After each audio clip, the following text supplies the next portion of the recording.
ರಾಷ್ಟ್ರೀಯ ಸ್ವಯಂ ಸೇವಕ ಸಂಘ ದೇಶದ ಪರಮ ಉನ್ನತ ಸ್ಥಾನಕ್ಕಾಗಿ ಸ್ಥಾಪಿಸಲಾಗಿದ್ದು, ಇದರ ಅಡಿಯಲ್ಲಿ 16 ಸಂಸ್ಥೆಗಳು ದೇಶದ ಏಕತೆಗಾಗಿ ಹಾಗೂ ಅಭ್ಯುದಯಕ್ಕಾಗಿ ಶ್ರಮಿಸುತ್ತವೆ.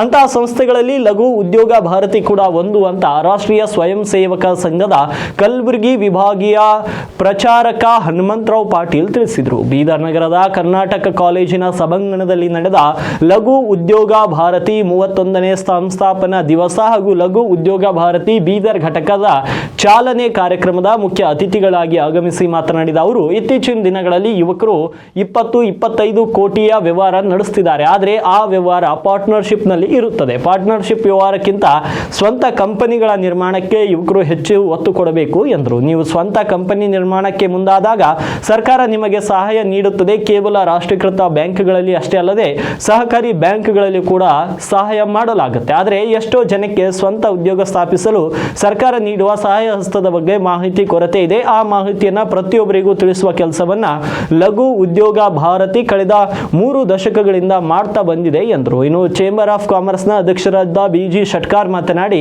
ಇಂಡಸ್ಟ್ರೀಸ್ ಮಾಡೋದು ಬಿಸ್ನೆಸ್ ಮಾಡ್ದಂಗಲ್ಲ, ಎರಡಕ್ಕೂ ಬಹಳಷ್ಟು ವ್ಯತ್ಯಾಸವಿದೆ. ಇಂಡಸ್ಟ್ರಿ ಮಾಡುವಾಗ ಸ್ವಲ್ಪ ಎಡವಿದ್ರೂ ಇರುವ ಆಸ್ತಿಯನ್ನ ಮಾರಿ ಬೀದಿಗೆ ಬರಬೇಕಾಗುತ್ತೆ. ಇಂತಹ ಸಮಯದಲ್ಲಿ ಲಘು ಉದ್ಯೋಗ ಭಾರತಿ ಸಂಸ್ಥೆಯ ಸಹಾಯದೊಂದಿಗೆ ಸಹಕಾರವನ್ನು ಸಹ ಪಡೆದು ಸದೃಢ ಭಾರತ ನಿರ್ಮಾಣ ಮಾಡಲು ಪಣ ತೊಟ್ಟಿದಂತ ಲಘು ಉದ್ಯೋಗ ಭಾರತಿ ಕಾರ್ಯವನ್ನು ಶ್ಲಾಘಿಸಿದರು.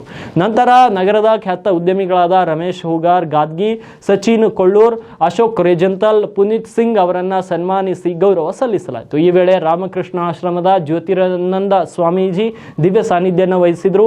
ಇನ್ನು DIC ಜಂಟಿ ನಿರ್ದೇಶಕಿ ಸುರೇಖಾ ಮನ್ನೋಳಿ, ಹಿಂದೂ ಎಕನಾಮಿಕ್ ಫೋರಂನ ಬೀದರ್ ಘಟಕದ ಅಧ್ಯಕ್ಷ ಸೋಮಶೇಖರ್ ಪಾಟೀಲ್ ಗಾದ್ಗಿ, ಲಘು ಉದ್ಯೋಗ ಭಾರತಿ ಸ್ಥಾಪಕ ಸದಸ್ಯರಾದ DB ಸಿಂಧೋಲ್, ಶಿವರಾಜ್ ಹಲ್ಶೆಟ್ಟಿ, ಲಘು ಉದ್ಯೋಗ ಭಾರತಿ ಬೀದರ್ ಘಟಕದ ಅಧ್ಯಕ್ಷರಾದ ಸಜ್ಜಿದಾನಂದ್ ಚಿದ್ರೆ, ಕಾರ್ಯದರ್ಶಿ ಚೇತನ್ ಡಬ್ಕೆ, ಉಪಾಧ್ಯಕ್ಷರಾದ ಬಸವರಾಜ್ ಬಂಡೆ, ಜಂಟಿ ಕಾರ್ಯದರ್ಶಿ ಮಂಜುನಾಥ್ ಹುಗಾರ್, ಕಾರ್ಯಕಾರಿ ಸಮಿತಿ ಸದಸ್ಯ ಪ್ರಥಮೇಶ್ ಹಲ್ಶೆಟ್ಟಿ, ಅಮಯಂ ಸಿಂಧೋಲ್, ರಾಘವೇಂದ್ರ ಪಾಟೀಲ್ ಹಾಗೂ ಇನ್ನಿತರರು ಇದೇ ವೇಳೆ ಉಪಸ್ಥಿತರಿದ್ದರು.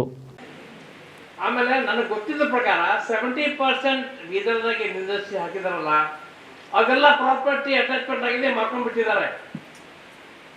ಯಾರ ಕಡೆ ಹೆಚ್ಚು ಪ್ರಾಪರ್ಟಿ ಇತ್ತು ಅವರೇ ಉಳಿದಾರೆ, ರೋಡ್ ಮೇಲೆ ಇದ್ದಾರೆ ಇಂಡಸ್ಟ್ರಿ ಹಾಕಿದಾರಲ್ಲ. ಅದಕ್ಕೆ ನಾನು ನಂಬುದೇನು, ಸರ್ಕಾರ ಹೆಲ್ಪ್ ಮಾಡುತ್ತೆ.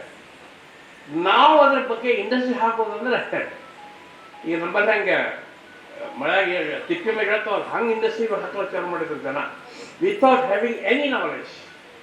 That is very bad. ನಾನು 42 ವರ್ಷದಿಂದ ಈ ಫೀಲ್ಡ್ ಆಗಿದ್ದೀನಿ, ನೋಡ್ತಾ ಇದ್ದೀನಿ.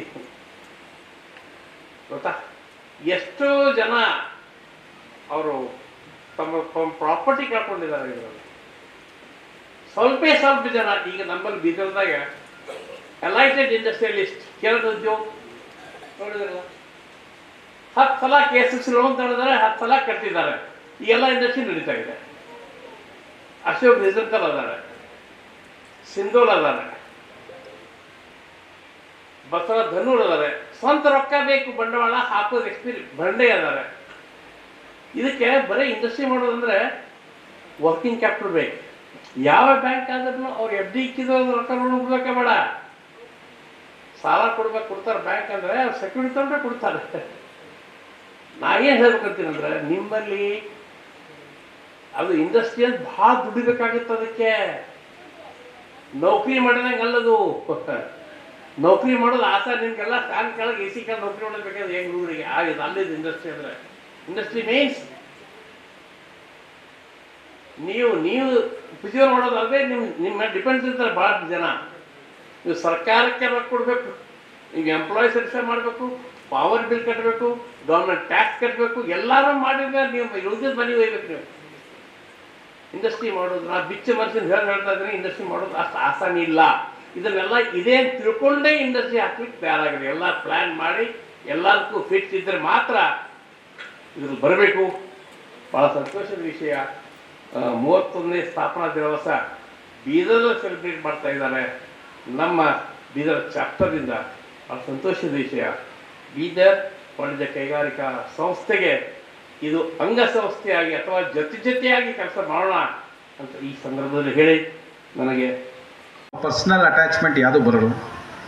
ಸೊ ನಾನು ಸುಮಾರು ಡಿಸ್ಟ್ರಿಕ್ಗಳಲ್ಲಿ ಓಡಾಡಿದ್ದೀನಿ ಮತ್ತು ಸುಮಾರು ಇಂಡಸ್ಟ್ರಿಗಳಿಗೆ ಕನ್ಸಲ್ಟೇಷನ್ ಕೊಡುವಾಗ ಇದೊಂದು ಸಮಸ್ಯೆ ಇದೆ ನಮ್ಮಲ್ಲಿ.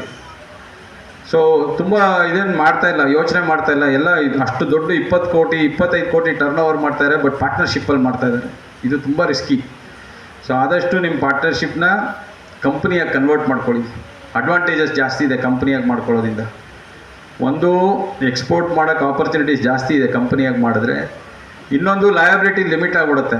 ಸೊ ನೀವೇನು ಕ್ಯಾಪಿಟಲ್ ಅಂತ ಹಾಕಿದ್ದೀರಾ, ಇನಿಷಿಯಲ್ ಇನ್ವೆಸ್ಟ್ಮೆಂಟು ನಿಮ್ಮದು ಮೆಮೊರಂಡಮ್ ಕ್ಲಾಸಲ್ಲಿ ಏನು ಹಾಕ್ಕೊಂಡಿದ್ದೀರೋ ಕ್ಯಾಪಿಟಲ್ ಕ್ಲಾಸ್ ಅಂತ, ಇವಾಗ 5 ಲಕ್ಷ ಹಾಕ್ಕೊಂಡಿದ್ದೀನಿ ಅಂದರೆ 5 ಲಕ್ಷ ಅಷ್ಟೇ ಆನ್ಸರಬಲ್. ನೀವು ನಾಳೆ ಏನಾದರೂ ಲಾಸ್ ಆದರೆ 5 ಲಕ್ಷಕ್ಕಿಂತ ಜಾಸ್ತಿ ನೀವೇನು ಕೊಡೋದು ಬೇಕಾಗಿಲ್ಲ. ಓಕೆ, ನಿಮ್ಮ ಹತ್ರ ಏನೂ ರಿಕವರಿಗೂ ಬರೋಂಗಿಲ್ಲ ಅವರು. ಸೊ ಸುಮಾರು ಜನಕ್ಕೆ ಈ ಸಮಸ್ಯೆಗಳು ಇರುತ್ತೆ. ಹಾಗಾಗಿ ಇದ್ರ ಬಗ್ಗೆ ಯೋಚನೆ ಮಾಡಬೇಕು ಕೆಲವರು ಇಂಡಸ್ಟ್ರಿ ಇಟ್ಟಿರೋರು.